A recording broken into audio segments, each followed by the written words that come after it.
اور مصر میں جس شخص نے اس کو خریدا اس نے اپنی بیوی سے جس کا نام زلیخا تھا کہا کہ اس کو عزت و اکرام سے رکھو، عجب نہیں کہ یہ ہمیں فائدہ دے یا ہم اسے بیٹا بنا لیں۔ اس طرح ہم نے یوسف کو سرزمین مصر میں جگہ دی، اور غرض یہ تھی کہ ہم ان کو خواب کی باتوں کی تعبیر سکھائیں۔ اور خدا اپنے کام پر غالب ہے، لیکن اکثر لوگ نہیں جانتے۔ اور جب وہ اپنی جوانی کو پہنچے تو ہم نے ان کو دانائی اور علم بخشا، اور نیکوکاروں کو ہم اسی طرح بدلہ دیا کرتے ہیں۔ تو جس عورت کے گھر میں وہ رہتے تھے اس نے ان کو اپنی طرف مائل کرنا چاہا اور دروازے بند کر کے کہنے لگی، یوسف جلدی آؤ۔ انہوں نے کہا، خدا پناہ میں رکھے، وہ یعنی تمہارے میاں تو میرے آقا ہیں، انہوں نے مجھے اچھی طرح سے رکھا ہے، میں ایسا ظلم نہیں کر سکتا۔ بے شک ظالم لوگ فلاح نہیں پائیں گے۔ اور اس عورت نے ان کا قصد کیا اور انہوں نے اس کا قصد کیا۔ اگر وہ اپنے پروردگار کی نشانی نہ دیکھتے تو جو ہوتا ہوتا۔ یوں اس لیے کیا گیا کہ ہم ان سے برائی اور بے حیائی کو روک دیں۔ بے شک وہ ہمارے خالص بندوں میں سے تھے۔ اور دونوں دروازے کی طرف بھاگے، آگے یوسف پیچھے زلیخا، اور عورت نے ان کا کرتا پیچھے سے پکڑ کر جو کھینچا تو پھاڑ ڈالا، اور دونوں کو دروازے کے پاس عورت کا خاوند مل گیا۔ تو عورت بولی کہ جو شخص تمہاری بیوی کے ساتھ برا ارادہ کرے اس کی اس کے سوا سزا کیا ہے کہ یا تو قید کیا جائے یا دکھ کا عذاب دیا جائے۔ یوسف نے کہا، اسی نے مجھ کو اپنی طرف مائل کرنا چاہا تھا۔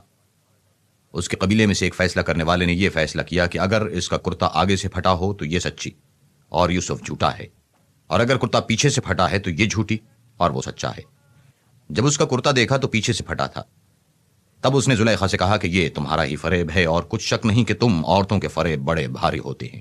یوسف، اس بات کا خیال نہ کر، اور زلیخا تو اپنے گناہوں کی بخشش مانگ، بے شک خطا تیری ہی ہے۔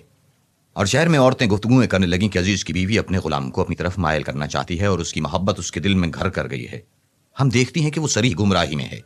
جب زلیخا نے ان عورتوں کی گفتگو جو حقیقت میں دیدار یوسف کے لیے ایک چال تھی سنی تو ان کے پاس دعوت کا پیغام بھیجا، اور ان کے لیے ایک محفل مرتب کی، اور پھل تراشنے کے لیے ہر ایک کو ایک ایک چھری دی، اور یوسف سے کہا کہ ان کے سامنے باہر آؤ۔ جب عورتوں نے ان کو دیکھا تو ان کا روب حسن ان پر ایسا چھا گیا کہ پھل تراشتے تراشتے اپنے ہاتھ کاٹ لیے، اور بے ساختہ بول اٹھی کہ سبحان اللہ، یہ حسن، یہ آدمی نہیں، کوئی بزرگ فرشتہ ہے۔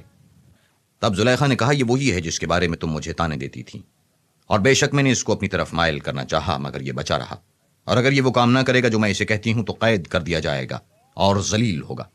یوسف نے دعا کی کہ پروردگار، جس کام کی طرف یہ مجھے بلاتی ہیں اس کی نسبت مجھے قید پسند ہے، اور اگر تو مجھ سے ان کے فریب کو نہ ہٹائے گا تو میں ان کی طرف مائل ہو جاؤں گا اور نادانوں میں داخل ہو جاؤں گا۔